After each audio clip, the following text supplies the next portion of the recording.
From the Homestead Studios in Santa Clarita, California, and the Salon of Laguna Shores in beautiful Laguna Beach, California, it's just the Tip-Sters with Melissa Morgan. Power to the people.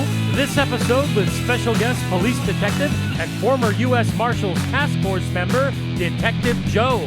Remember, if you've got a tip for Melissa, call the Tipster hotline at 832-TIPSTER. That's 832-847-7837. Or send an email to jttipsters@gmail.com. You just might hear your tip on the podcast.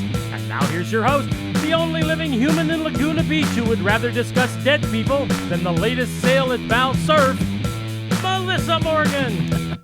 More cowbell.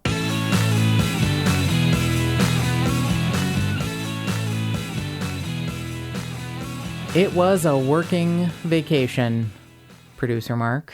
Yes, it was.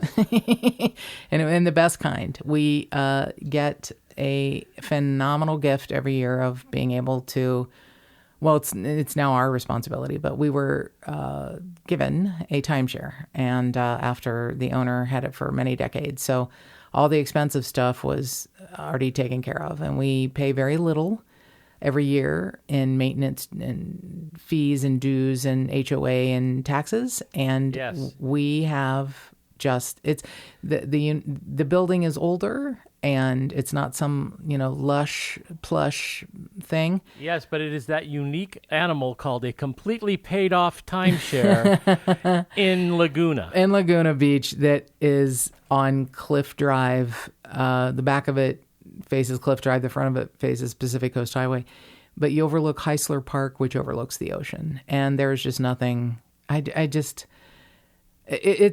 Honestly, I'm not a camper, but if you just threw up a tent in the front yard of Laguna Shores, I'd still stay there because it's magical. There's just nothing like this part of Laguna Beach. Heisler Park is, I just have never, I've never seen anything like it. And I know producer Mark has traveled a lot more than I have, but have you ever seen anything like it? No, it's really amazing. It's a beautifully maintained park, and it's unique. Depending on where you stay, and we've been very fortunate on the units we've been able to get. You look out the window, and there is a street, and there's the park, and there is the beach. It's 2 stones throws away from the beach, and you open up the window, and you hear the ocean at night. Right there. It's the incredible. View, it's only a 2-story property. There's only 2 stories, and we always have an upper floor. And your view is completely unobstructed. I mean, a palm tree, a large sculpture in the park, and none of it blocks your view because you can see all the way to Catalina. Yeah, it's amazing. It's a gift that I can never repay this wonderful benefactor. We can never repay her. It's just a spectacular thing. So we every year look forward to this, and we go in the winter, quote unquote, winter time. It's just never really that wintry here, but typically in beginning of January or end of January, beginning of February, and it's. Every time we go, we pack I pack like the Beverly Hillbillies. Like I have an SUV with shit coming out the windows and I look like a hillbilly, but, has a full kitchen. So we take everything we need. We our own amenities from home. We take some things that other people would be like, what the fuck are you doing? Like a little, mattress topper for the bed that's more comfortable. It's kind of like going camping inside. I don't know. It's hard glamping. Glamping. It's kind of glamping. It's very glampy. It's a funky little place. It's funky. But the property is a $1 billion property. It is a $1 billion property. And we just are so grateful that we get to go. And I typically relax. Producer Mark constantly is working, but he sets up his quote unquote office on the dining room table that overlooks the ocean. So it's not, it's not too shabby of it's a very stress-free way of doing a stressful job. Yes. And it's fabulous. And it just so happened that the week that were there was the week that 2 phenomenal detectives had time to talk to us in the instance of Detective Joe.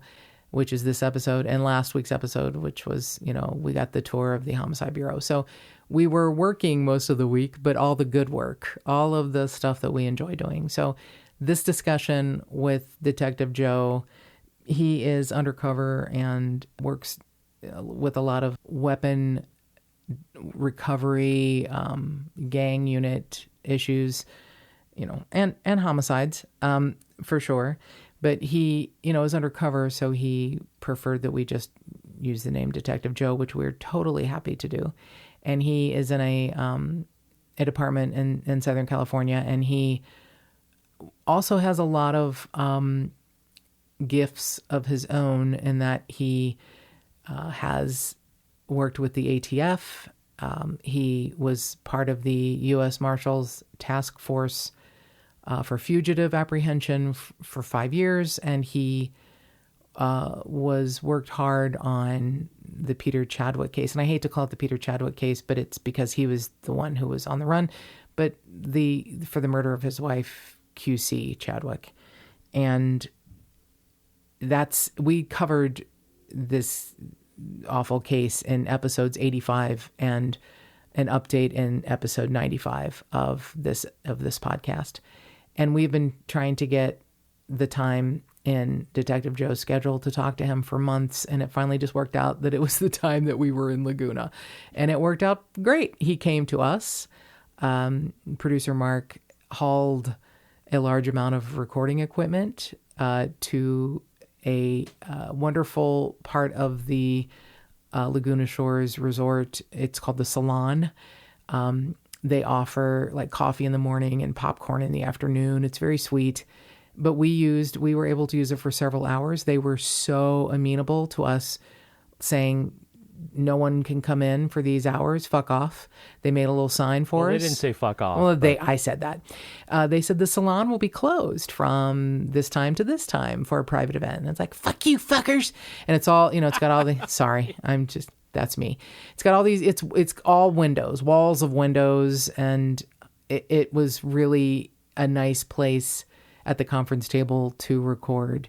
And there's a little bit of echo that you will hear during because it's a vaulted ceiling. The audio may sound a little different. Please know that we are on location. We are not in the Homestead Studios, so it may sound a little different to you, but I don't think it'll be so different that you can't understand what's going on, because the time and effort and energy and work that Detective Joe and the U.S. Marshals put into this case is amazing, and it worked out. They bumped Peter Chadwick up to the top 15 most wanted fugitives, and not long after that, a pale-skinned ginger from England was found in a small town in Mexico, Puebla, which is known to have a lot of expats. And even in a town with a lot of expats, he stood out. So they got him, and it's a great interview because he's such a fascinating dude. And he has a lot more fascinating stories to tell us, and we will interview him in the future. But I know you're going to get a lot out of this interview with Detective Joe. We're really happy to have Detective Joe as a guest today, and we have an interesting, I'm going to call it a meet cute, like they say in the movies, where like the two stars meet in a cute way. We met in a cute way, except I cursed you out. But before we get to that, welcome, Detective Joe. Thank you for being here. Thank you for having me. So before we get to how I thoroughly thrashed you and your entire law enforcement brethren, I wanted to ask, so are you a California boy? Have you been? No, I'm actually a transplant. Oh, okay. All right. So I thought you maybe had been here your entire life, but I know you've worked in law enforcement probably half your life, right? That's correct. Like 22, 23 years, something like that? Yes. A long time. And you look like a little boy. It's hard for me to imagine that unless you started when you were 5 or something. I can't believe what a long storied, interesting career. I feel really blessed and really fortunate to have been able to work not only in the capacity that I'm working now, but just throughout my career. And I always wanted to do something that was very fulfilling in life, and all the different things that I wanted to do. I found a passion in law enforcement, and I wanted to help people. And I never thought that my journey would have taken me through so many different avenues and twists and turns. But I've really been really fortunate, and again humbled by the fact that I'm still in the. I started the way I wanted to start, and I'm going to end the way I want to end. Yes. And I'm just excited about the next chapters of my life. That was one of the first conversations we had after we discussed this case. But I said, when you told me how long you'd been doing it, and I was like, well, I wonder how much longer he's going to be doing it. And then you said, oh, I have plans. You have like a stack of cases that, after you retire, it sounds like you're not ever really going to retire. Probably not. I think my dad told me when I was little once you find something that you really love to do, you'll never work a day in your life. Yeah. I could not agree more. That's Mark's, just awesome. That's Mark's way of looking at life too. It's never a job. And that's how you know you're one of the good ones, because you love what you do and you have a passion, and you want to help people, and you want to catch the bad guy. And you kind of have this, like, in my mind, you have this fascinating journey in law enforcement, because you've done a lot of different things, amazing things. Like, so from 2012 to 2017, you were on this U.S. Marshals task force, like finding fugitives. Yes, that's correct. What had happened was I was involved in a fairly large investigation where a police officer was shot, and luckily he was not injured too badly, but he was still struck by gunfire. And my organization asked me to partner up with this group of guys from the U.S. Marshal Service, and I had been working gangs since 2004, but I just had different roles. So, I was on the street team. We did street investigations, and then I moved into a different facet. I actually investigated graffiti for a small portion of my career, and then from there, I was while working with that detail, I was asked to go to work with the U.S. Marshal Service, and that was almost like a different avenue to take, because I really wasn't doing the normal investigations that I'd started. I mean, it was really having to learn how to investigate fugitive cases and hunt people down. That was only a small, I guess, sliver of what I would do in my normal duties, but to have it, that would be your job every day, day in, day out.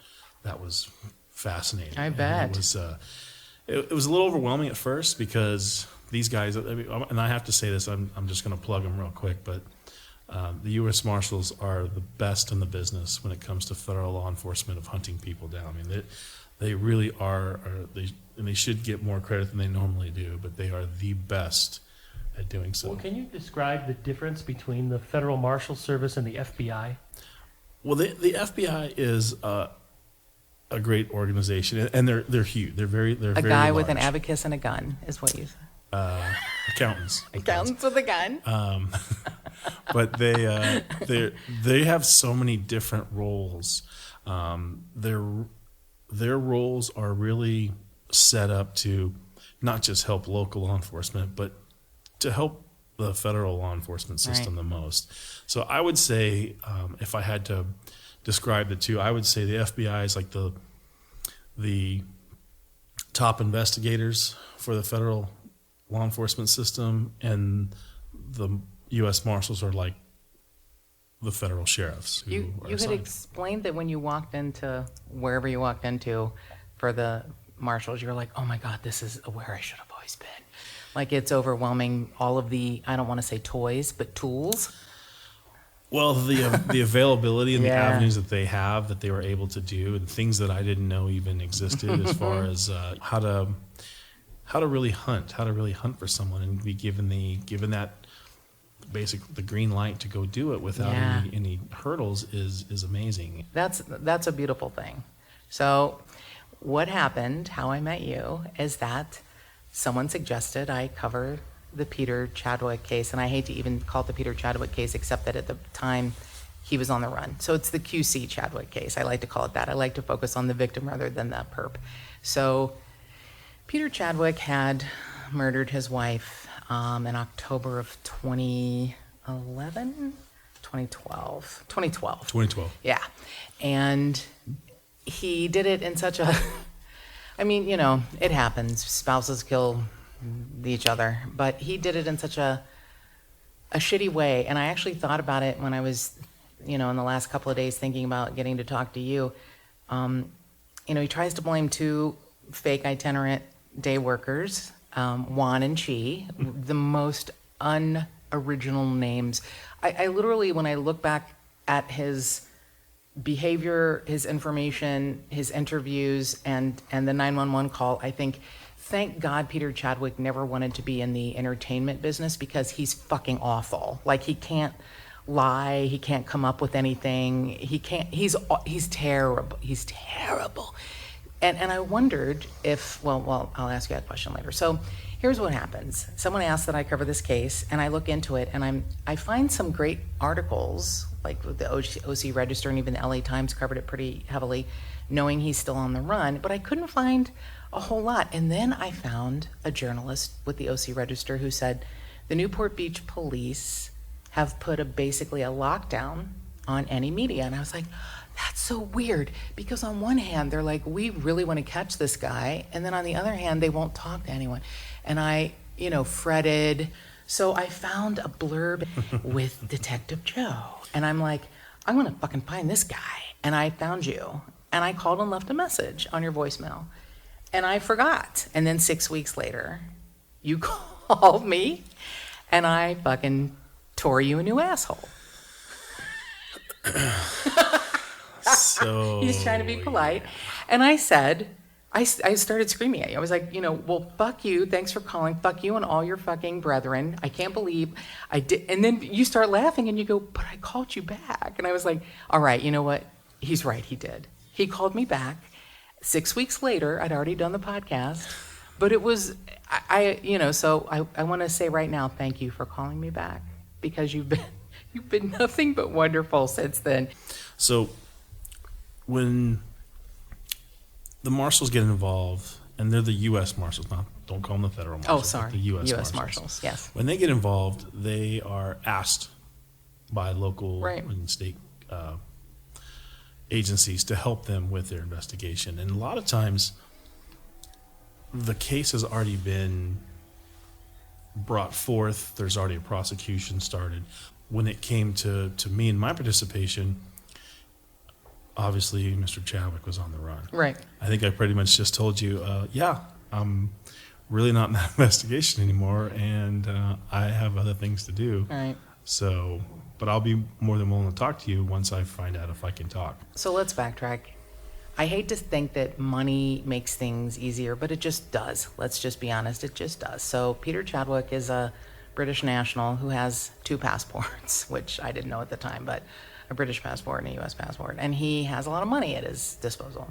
And one of, I think, our shared favorite prosecutors, Matt Murphy, had brought charges against him, and the bail was set at $1 million, which I think That's incorrect. It was initially at $10 million. Oh, okay. And during their time in court, they fought it down to get it to $1 million. Okay. And then the bite mark on him couldn't be matched to Matt Murphy got it up to 1.5, which we still know Peter Chadwick probably had in pocket change, and one of his drawers in his bedroom. And then they couldn't match conclusively the bite mark on Peter Chadwick, which he said was from Juan or Chi, but was from his wife QC. They couldn't match it, definitively, so they knocked it back down to $1 million, which he made bail right away. He's spent 6 weeks in jail, and in that 6 weeks, he confesses to another inmate, yeah, I'm the one that killed her. But he gets out, And then does he immediately go to Santa Barbara, or does he stay in Orange County for a while? So when I was privy to the investigation and was asked to start working on this person, we didn't have a whole lot of information. We honestly You found so much didn't out. even know that, didn't even know about the murder. The murder was not highly publicized. So if you weren't in that community, or if you didn't know him, or if you weren't up to date with all the daily murders that happen in Southern California, or even for the state for that matter, you wouldn't know. And the fact that he does decide to go on the run at some point in time during his trial. So when we took the investigation on, I had to learn about what happened. I had to learn about the murder. I wanted to read the murder book. I wanted to go through and see the evidence that was in there. Not for me to be a part of that investigation, but I needed to know where they left off and where we needed to start. And you probably pick up a lot about, his personality. Like, correct, yeah. So there was a lot of witnesses that, or people that didn't testify on his behalf, but stood by him during this whole thing, and were on his side. And those are the kind of the people that we wanted to talk to. Yeah. Very elusive, Right. I will say. I had a difficult time. I spoke to many people on the phone who did not want to talk to us. They would not open doors for us when we found them. Showed up, right. So imagine this. So we're looking for this fugitive, and in the meantime, I'm looking for all these other people. So you have to backtrack. Yeah. We're hunting multiple people Right. for this single case. And one of the first things we did was we drove to Santa Barbara from Orange County. We left Newport Beach and we went up to Santa Barbara, and we went right to the house. And the house itself was impressive. This was his father's house, right? This was his father's house. And from what we understood, from what we were told and what we know, is during the trial portion, or at least the prosecution portion, Peter had liquidated all of his assets here and did a very good job of moving his assets and his sons up into the Santa Barbara area. The house itself was a compound. I will say, when we got there, I was a little taken back, because it wasn't like a normal house you park in front of, and you park in the back, you throw some guys on the side of the wall, and no, this house was. It reminded me of a Japanese style garden, but their walls and it was on a hill, and Wow. the back overlooked Santa Barbara Bay. It was a beautiful, immaculate and beautiful home, and the grounds were beautiful. There were, but this is up in the hills of Santa Barbara, where I guess Oprah Winfrey and some of those I see, people like live up there. Montecito. Okay. Montecito Yeah. area, heights and Okay. everything.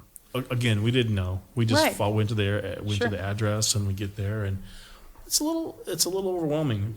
We Yeah. we didn't bring enough guys. I don't thought. We didn't think to bring an army with me Right. just to cover all of our bases. So it literally, the house was so large. By the we were knocking on the front door, he could have literally got out the back door, And you wouldn't know. well, we couldn't get there. I Right. mean, the house was so large that we didn't really know. Where he could be. I guess if I could have been hindsight in 2020, I would have got like a Google Earth shot of the house and planned it better. But I just remember the roads were windy and one lane roads getting up there, and Wow. it was Like private drives. yeah, exactly. Yeah. So he well could have been on the property that day that we got there. We just don't know. You don't know. We were given access to the home. The grandfather was very open to investigation, because the thought process was, and the information that we had got at the time before we drove up to Santa Barbara, was he missed his court appearance, and Right. not once but twice, and the judge basically told his defense attorney, hey, what's going on with your client? And the defense attorney tells the judge that he is acting suicidal. So when we get to the house up in Santa Barbara, the father's like, "Have you found my son? Have you found my son?" And we're like, "No, not yet, but we're looking." And part of me wanted to, I wanted to believe that. I wanted to see, okay, if he really is up there, then, where'd you last see him? Where was he? What was he wearing? Where do we start? Right. Because if this is going to be a rescue mission, then that's fine. Let's start the rescue right now. Right. And it was very British. I mean, he sat us down for some tea, went over his, described Peter and his lifestyle with QC, and there was no emergency, there was no hesitation, and that's where I kept really hammering him on is the fact that if it was my son that was missing, I would be in an orange jacket, flipping over, cornfields and palm trees and sand dunes until I found him. Because if you're out on, and if you said you're out on foot, you can't go far. Right. I mean, you live on a compound on top of a hill. Right. So, give me a direction, give me an area where we can go and start searching. And quite frankly, I felt that's when I knew that was not the truth. Yeah. And, the tea and crumpets thing kind of that would set me off too. Yeah. Well, he sat us down on this back patio porch, and I'm telling you, it was immaculate. It was beautiful, and it was like a resort, almost like where we're at here. And it sounds like out of a movie. It does a little bit. It sounds like out of a mystery, like or a thriller. But where you've got the evil dad who's like and he's British, of course, which makes it even better. Being very civilized, telling you that, oh yes, my son is missing and I'm terribly troubled. So worried. Earl Grey. Correct. Well, I remember. I remember he would rinse his hands like he was, getting ready to let it out, and he never did, and I was thoroughly disappointed. Right. Even when I kind of called him out a couple of times, like I just said, if it was mine, I said, I don't believe you. I can't believe you. Come on. We'll just call him Grandfather Chadwick. Yeah. Okay? Or Senior. Yeah. Senior Chadwick did everything we asked him. He gave, if I asked for email accounts or business account or bank accounts or phone numbers or social media or anything, he did comply and give it to us. Do you feel like he thought you're not going to find anything in this information, or do you think he didn't know? I don't think he knew our capabilities. I don't think he knew what I was able to amass from the information he gave us, and from basically the information he gave us, I was able to put together friends of Peter. But I also want to touch upon the fact that there were friends of QC, and those are the people that actually spoke to us and met with us without having to hunt them down. Like Gwen, who picked up the boys when there was no one. Correct. Yeah, I mean, we should say that Peter sort of managed a portfolio of real estate holdings, an apartment, blah blah blah, and worked from home. And QC was a stay-at-home mom. So when the boys are at the bus stop and there's no one to pick them up, and Gwen, the neighbor, who's a friend of QC, sees them. She picks them up and, hey, boys, where's your parents? We don't know. Drives them to, and they didn't even have a key to the house because there would never be a need because the parents are always home, and the door was locked and one of the SUVs is missing. And Gwen is the one who said, I'm going to do a welfare check. I'm going to call the sheriff's department and see if we can do a welfare check because we can't even get in the house. So I know QC's friends did the best they could to give you the information you needed that they had to make things any easier. But it's so tough to think, would he actually do this? But I guess maybe they probably knew better that he could or he would. I really don't have a retort for that. I don't really know, because the information that they would give us was very secular. They really wouldn't go into anything other than, hey, we're friends of QC, and you should talk to this person. Oh, interesting. Or you should. No one wanted to go on record. No one wanted to say, hey, I feel that QC was wrong. This is terrible. There was a lot of bleeding hearts when it came to the kids. Oh my God, they're going to lose both their kids. You know, both their parents. They lost their mom, and now they're going to lose their dad. Well, I was like, are you kidding me? Right. Like the dad murdered their mom. So yeah, he inefficiently, did that himself. Right. And there wasn't, sorry kids, I'm going to go ahead and kill your mom, and you'll never see me again. Right. That's what he did. So right. when it came to, those friends, they weren't, they were a little, again, concerned for the boys. For the kids. But I'm going to tell you, those boys were taken care of with the trust fund, and I wondered about that. They did not go without. I wondered if he drained all their resources, but I guess he left something for them to be taken care of. Or no, there was his grandfather did. Yes, there was a substantial amount of money put into a trust fund, and it was QC's brother that was in charge of the trust fund, and he was the one that. It was interesting because he was the one that was on Peter's side and forgave him for murdering his sister and said so in open court. So that's incredible. I know she did it, but I forgive her. I forgive him. Yes, something like that. I know he did it, but I forgive him. And so he was the trust executor for the boys, and we knew that they weren't living, and that was the interesting thing. They weren't living with senior Chadwick. They were living with her family at boarding schools. They were all at boarding schools. So it was very interesting. They would come home, and when they would come home to senior Chadwick's compound. Oh, okay. But well, I know the older son was in Ojai at the time. Yeah. So when this investigation started, there was school. one at one school in Ojai, and the other two were also in Ojai. They were just they were home for. No, they were at a different level or a different, I guess, a different chapter of the schools. Okay.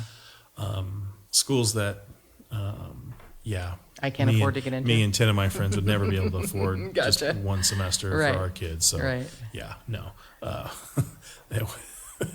It was a very nice school, and during the early portion of the investigation, we went up to the school and interviewed the oldest son of Peter. And we had a very interesting conversation. Is he the one who said at first, I don't know anything, but then... Yeah, so when we ended up talking to him, the staff was very... he needs to have a lawyer, and he's like, no, he doesn't need to have a lawyer. He's not accused of anything. Right. We don't plan on arresting him. Right. He's 16 years old. Right. And we just want to know when the last time he saw his father, what his father said, what his father was wearing. The basic information you would ask somebody if you're still looking for someone who has, gone off to kill themselves. Allegedly. Right, okay. And I remember it reminding me of like of a dog nesting. They're going to say their goodbyes and they're going to go and nest somewhere, and then they're just not going to get up because they know it's time. But the interesting part about it was when we first sat with, and forgive me if I think the oldest one is Edison. Yeah, I don't. I may be wrong, but when we sat down with him, it was very calm. It was very calculated. His answers were, "Yes, sir," "No, sir," "Yellow, sir," whatever. Right. And then we had a little break, and I got up and I went outside and got some fresh air, and I came back in because the answers were almost too calculated. So if I asked, "Hey, what was your dad wearing that day?" He goes, "Clothes." Great. All right. Yeah, thank you. We all pretty much wear clothes. Check. Yeah. Let's move on. Good for that. So, and then that's how a lot of his answers were. Okay. Very generic, very nondescript. But I believe like he had prepared himself for this. So when we took our break, I came back and I basically said, "Look, I know you're lying. And do you want to have the opportunity to see your dad as you get older, or do you want to believe in this fairy tale that whatever he told you is going to happen? Because I said we have a lot of people looking for him at this point, and we need to know, did Dad have the ability and the gestational fortitude to carry this out, or is he on the run? Is he running? And that's when he said, "Okay, look, I'll tell you." He said, "My dad Peter had a plan, and his plan was he was either going to get to the border, either on the North America, or down in South America, and he was going to, or not South Mexico, and he was going to walk across and start a new life." And do low-paying jobs, menial jobs, to blend be a in. shopkeeper, sweep, or whatever. And then he was going to, at whatever time he felt that it was that the authority, we weren't looking for him anymore, that he was going to send for them, or at least let them know he was okay. Right. So I remember asking the school, like, has he had any packages lately? Has he got anything that would, almost like if you think about it, it took me back to that movie Shawshank Redemption, where he sent him the card from Mexico, and he knew that he had made it.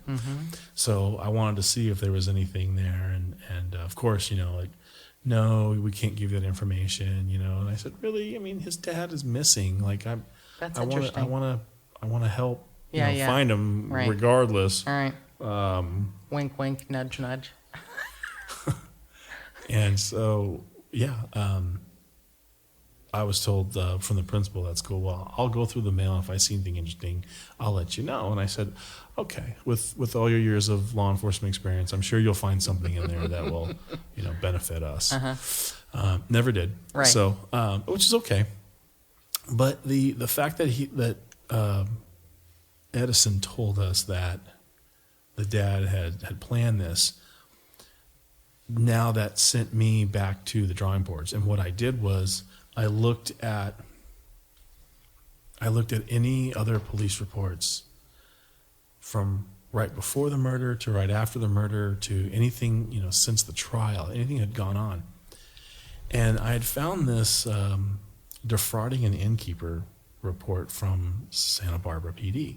Really? And defrauding an innkeeper, I'm like, well, you don't pay your bill at a restaurant. What kind of...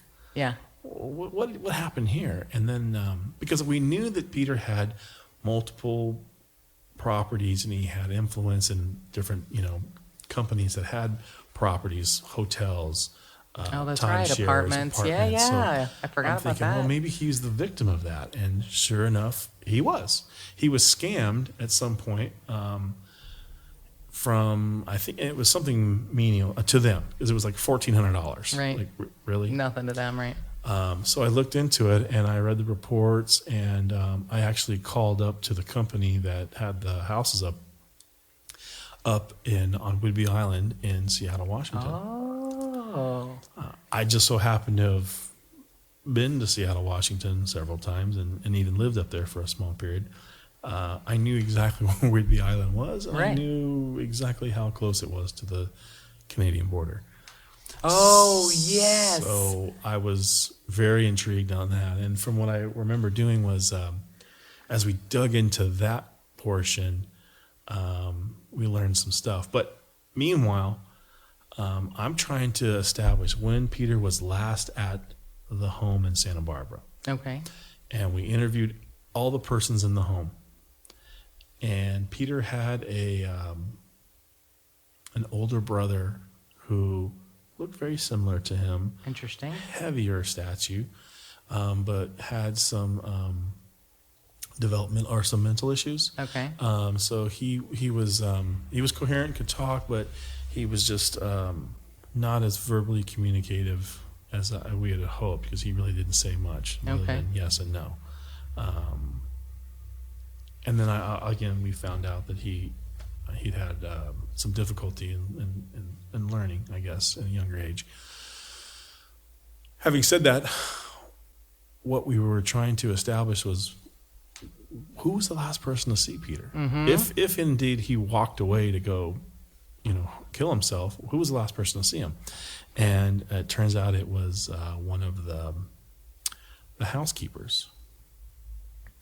Now, all of the women in the house were Asian, Interesting. either Filipino, Chinese, QC was like Malaysian. Malaysian. Yeah. Exactly. So what had happened was she had said that she saw Peter on, let's just say, Saturday. Mm-hmm. So we're now up there on Tuesday. Mm-hmm. She said we saw him Saturday. Oh, did he actually go to the Santa Barbara airport? So this is the day that I learned, like, okay, Okay. if you saw him last, what was he wearing? What was he doing? What did he say? Give me the who, what, when, where, and how. And she couldn't give me a description of what he was wearing, but she did say he had a suitcase, and that she said that he had gone to the safe inside the house and removed an unknown amount of money, cash. Right. Which I think we determined possibly being like $25,000 or so in cash, and then left. So I said, "Well, what car did he take? Did he walk? Did he get a ride? Yeah. Uber? What? Give me something." Right. And didn't know. So then I researched the taxi cabs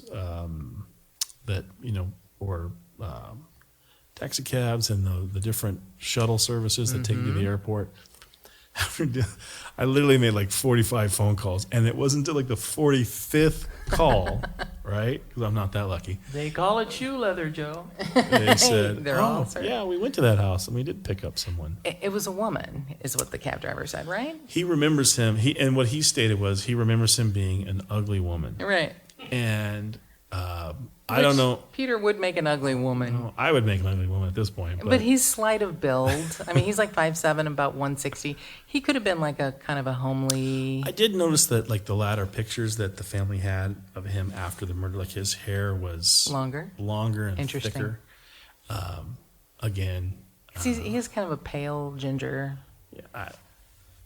that's neither here nor there. The fact of the matter is that that's what the cab driver told us. Okay. And I remember saying, well, what's your, reading potential? His eyeglass was nearsighted, farsighted. What are you? He was able to substantiate that he did pick him up at a certain time, and that he took him to the Santa Barbara airport. And the Santa Barbara airport is tiny. This big. Yeah. And we were able to.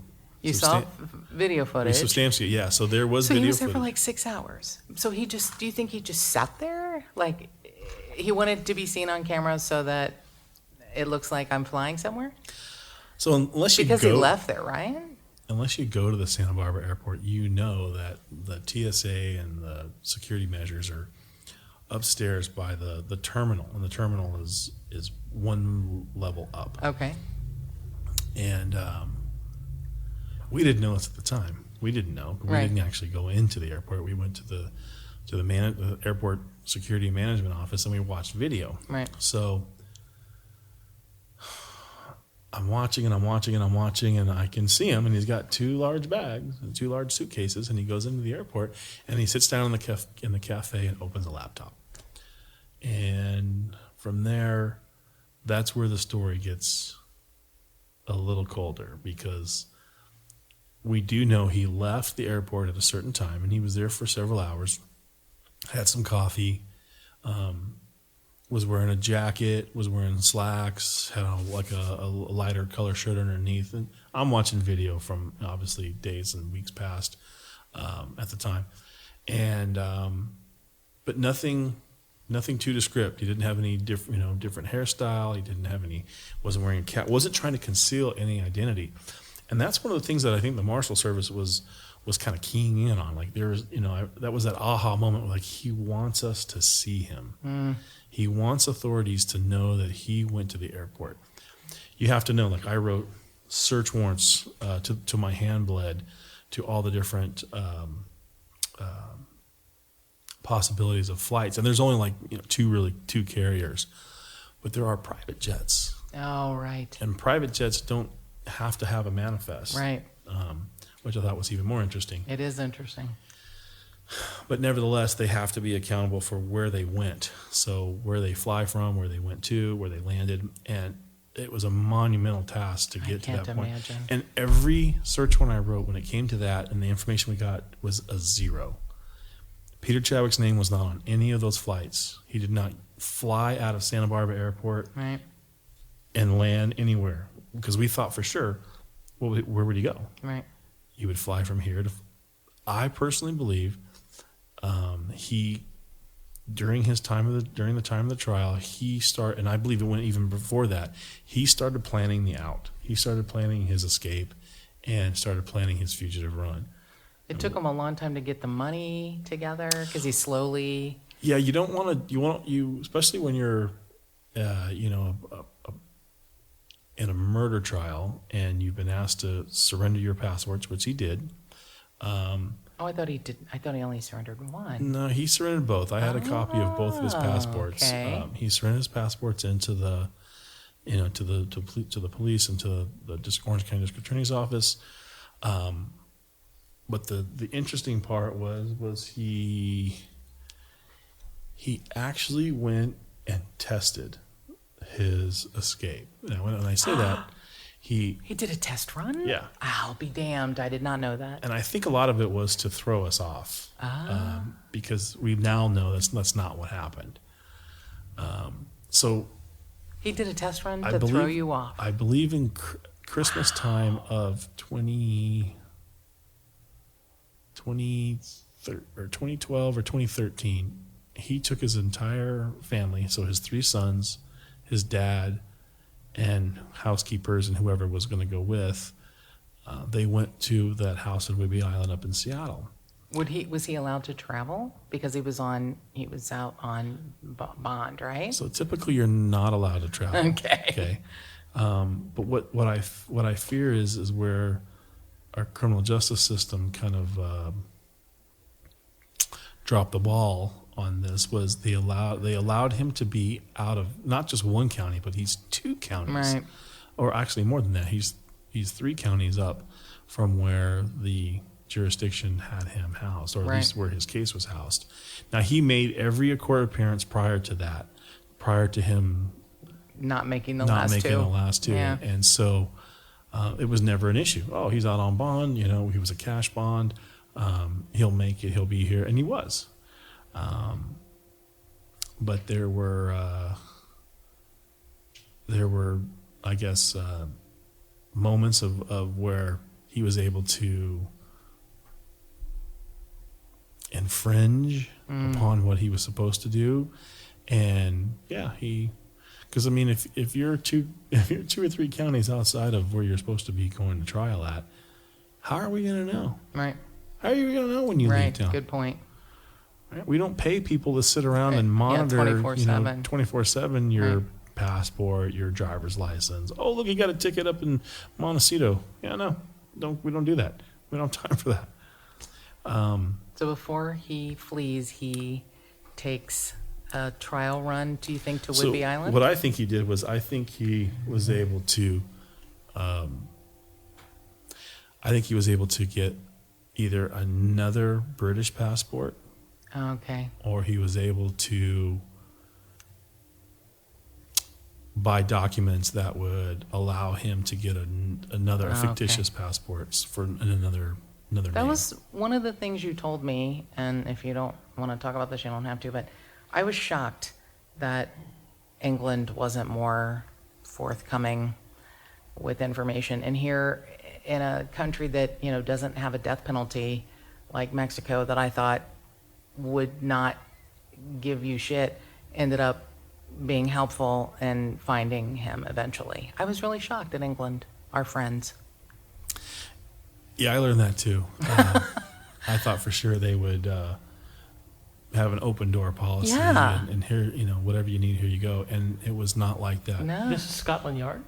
No, it wasn't Scotland Yard. It was the embassy here in Los Angeles. We asked to have their equivalent of Homeland Security check to see if there was another passport issued to him at the time, and we really ran into a lot of roadblocks. It was almost like, we don't do that. They're British subjects. We don't give that information. Isn't that shocking? And I'm like, we're looking for a murderer here. We're Right. not looking for, Charles Defrauding Charles's an driver. innkeeper, right? We're looking for a guy that is Yeah. murdered. Yeah. And I learned, as far as our treaty goes with England, they're very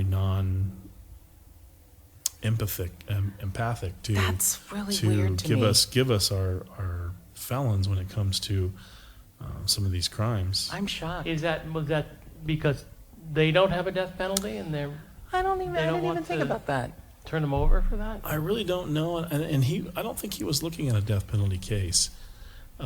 Peter, as far as I know, he wasn't looking at a death penalty case, so it wasn't so much of that. I think it's it's the power of our subpoena, power of our search warrant only goes so far in our state and our country. So I don't think they would honor that or our investigation.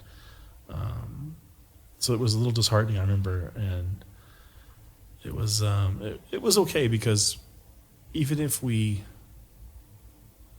did get a new British passport, we were going to flag it.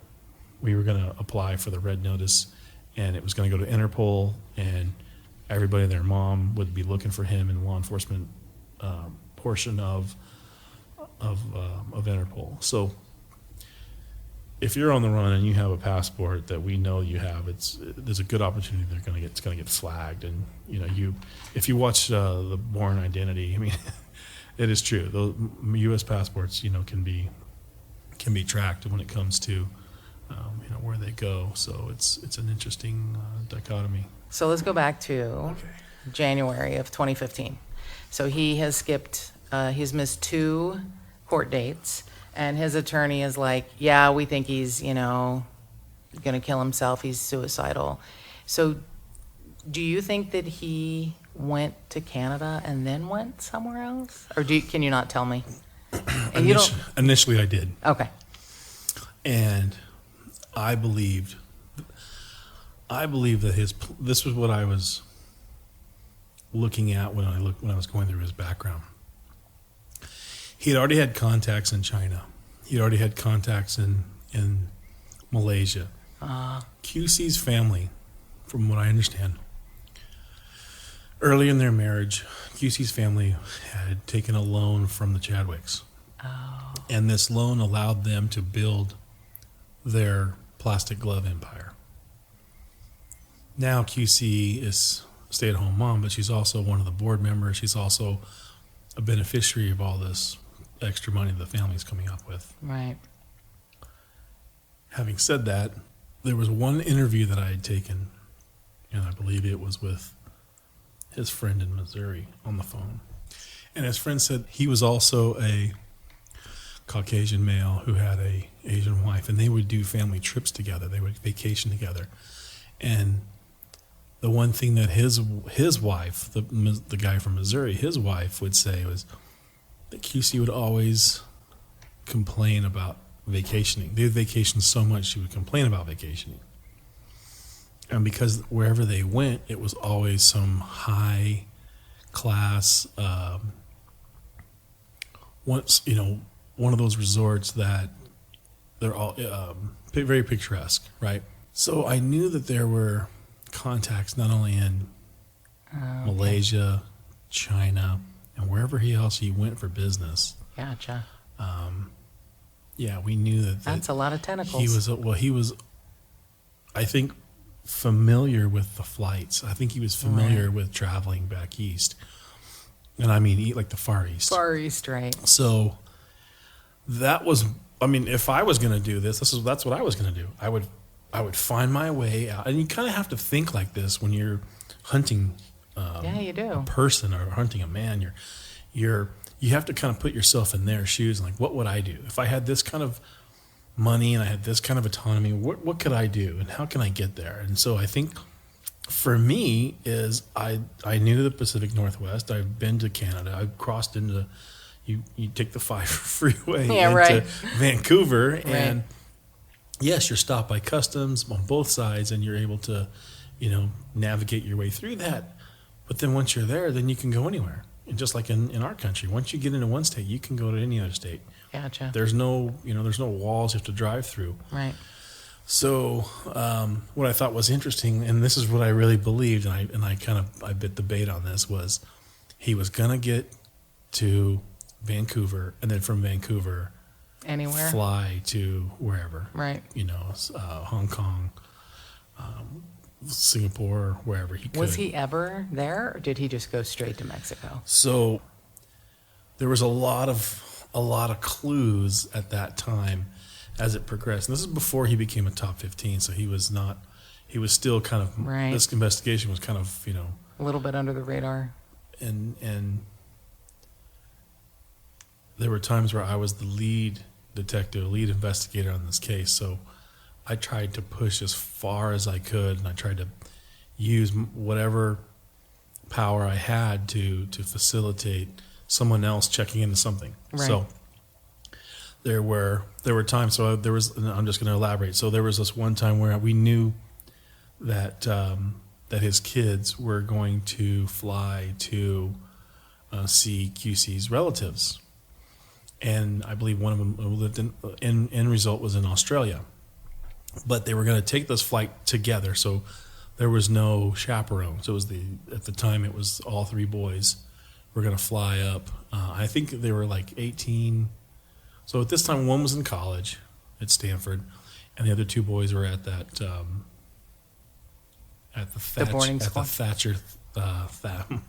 Thatcher boarding school. And Right. what they were able to do is we knew that they were going to be on this flight. They had told someone that they were going to go there, which leaked to us.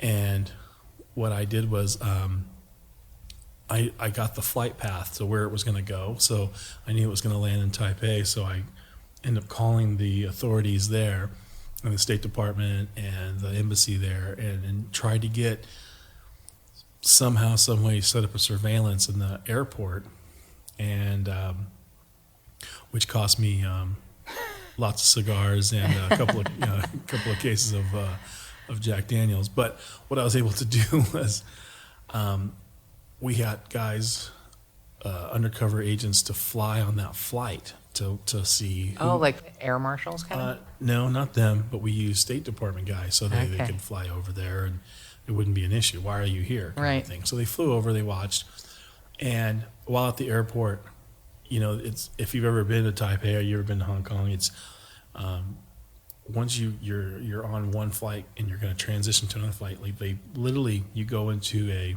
terminal and you don't really leave the terminal, because if you leave the terminal, you have to go through security again. So you're kind of stuck in this terminal, but the terminal's self-sufficient. And the guys got there and they sat and they watched, and there was no one they interacted with that was out of the norm except each other. Right. But we thought for sure, okay, end game is going to be Australia, and they are going to see somebody in Australia. And we thought for sure, you know what, that's a far, far reach for us to reach down there. And we had those guys follow them down to Australia. And again, once family took them, they got them off the airport, and they went their merry way, and they went to their home in Australia. And again, that family, QC's family, was wealthy. Right. So they lived on a compound. So the guys couldn't get in there either. And that kind of died on that. But the availability was, I had to make so many promises. Like, okay, if Peter does show up at our airport, or Peter has a connector flight and he gets in that terminal to take the rest of the flight into Australia, are you prepared to get on a flight tomorrow to come pick him up? And I'm like, hell yeah, my bags are packed. I'm ready to go. You just tell me when he's in custody, and I'll be there within 48 hours.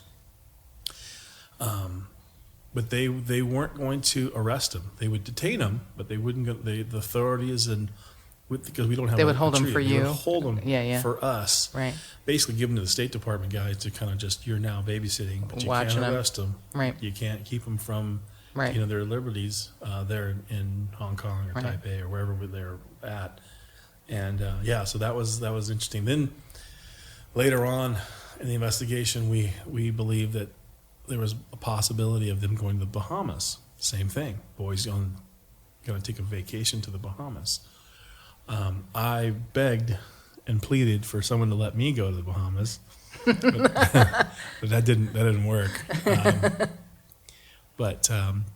No, we were same issue. They were on a cruise boat, and they took a cruise down to the Bahamas, and we went through the list of all the people, and nobody that we could find could match that description or match that name or match any possibility of this is a fictitious name, this is a fictitious person. Right. It was daunting and difficult. But I think it just shows he didn't really give a shit about his kids. I mean, I think he just, to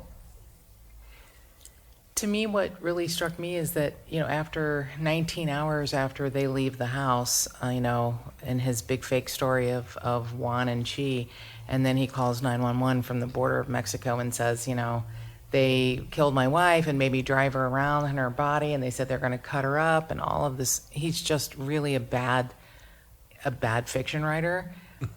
He didn't ask, how are my kids? How are my sons? Where are my sons? Who has my sons? Not one word about his kids.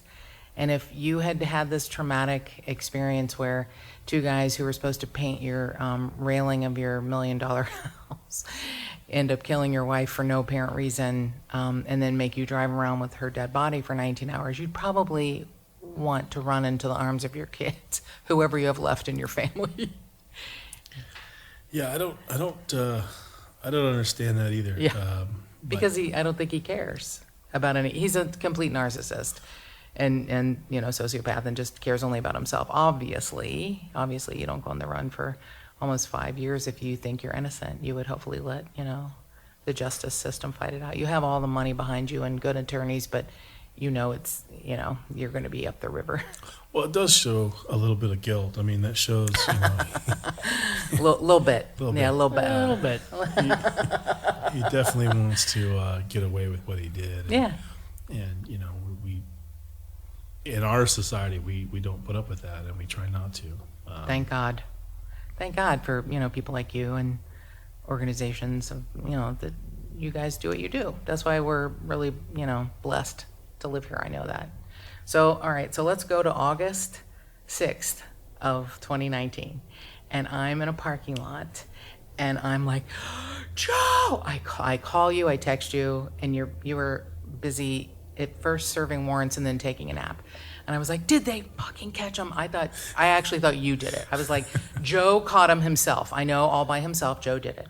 But you were busy doing other stuff. I wish I did, but yeah, I had the duty of doing, ruining somebody else's day.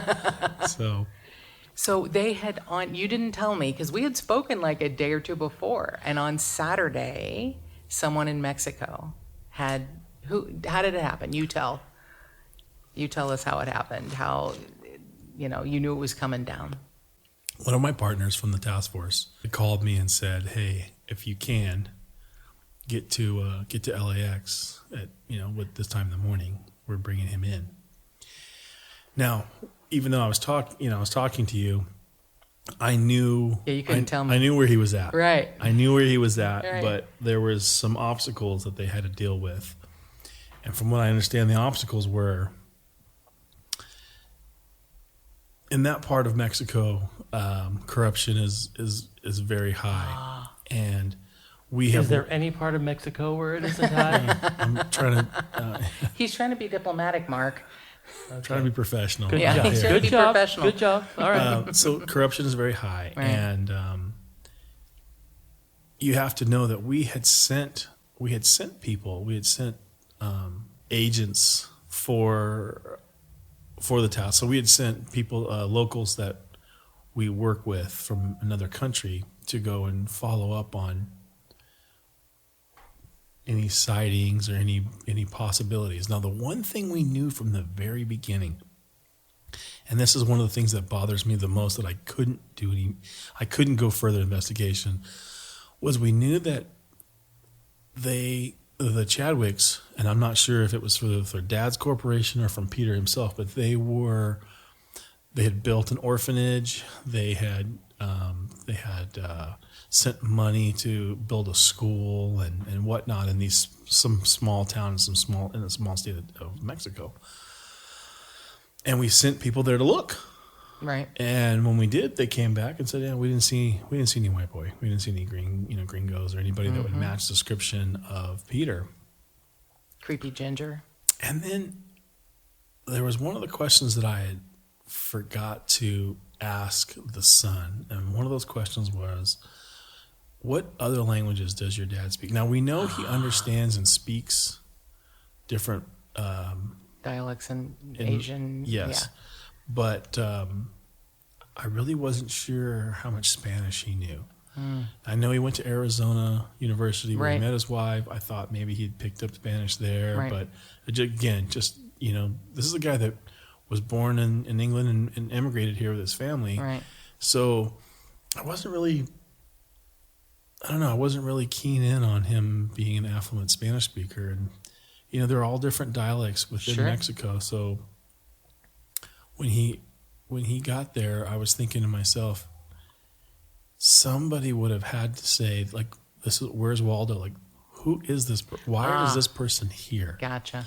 And that never came forward. That was very, very difficult to kind of grasp why he didn't, show up on someone's radar. Why didn't someone run him through Interpol? Why didn't someone stop and talk? I mean, I can't imagine him for several years being a Caucasian male. Under the radar in Mexico, you don't think? Well, in in a small town, you'd think it would stick Puebla out. or something. Somebody would stick out. Somebody would have. But it was a small town that was pretty well known to, I don't want to say harbor expats, but there were a lot of white people there. Again, I believe that when you're on the run, and I used to have this, I still have this saying when I'm at work, the bad guy can be wrong. Oh, let me rephrase that. I can be wrong every day when I'm looking for you. Right. You can only be wrong one day. Right. Because your day when you are wrong, you screw up and I find and catch you. So when it comes to being overseas and being the subject of a manhunt, I would think that you not only keep a low profile, but you don't go somewhere where you're the only white person. White guy, yeah. In a town where there's not a whole bunch of other ethnicities, right? Right. So when I heard he was in Mexico and that there was a good opportunity to find him, I was excited for the task force and for the Marshal Service. But again, we had our dealings with him before. They were very cooperative. And early on when I was with the task force, they would catch our felons and fugitives, and they would. The one thing about Mexico is they will, if you are a U.S. citizen and you don't have an actual visa to be in Mexico after a certain amount of days, they will deport you. That's sort of what happened, right? He didn't have the right paperwork. That's correct. And he kept kind of going from one fancy place to another, and they were like, hey, can't keep doing this. You don't have the right shit. Correct. So ultimately what his demise was the fact that he thought he could buy his way into whatever. Oh, okay. And at some point in time, someone's like, why is this person trying to buy everything? And he was the kind of fugitive that he didn't see the pitfalls of when you're going to go underground. I mean, you really got to go underground. Right.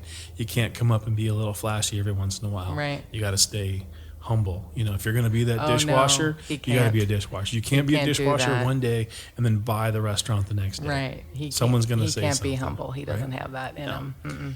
And so word got back to the task force that he was there, and they had set up a surveillance, and sure enough was able to spot him at the spot, and had to encourage the authorities to take him into custody, and at which time they did, and they ran him through Interpol and saw his notice and brought him back here. Gave him back to us, yeah. On a Monday morning at 10 a.m. And then, I called and you were busy. And then you called me back and I was like, I can't believe they got him. Well, I wanted to make sure, too, that, You were allowed to. I was allowed to say anything, number Sure. one. But number two, I wanted to make sure that this wasn't something else. Like he wasn't trying to get on a plane in Belize or in Nicaragua and somebody said, hey, you look at the guy that's in, Right. that's on People Magazine, or I saw you on one of those shows? Dateline. Dateline, yeah. That, someone's looking for you. Right.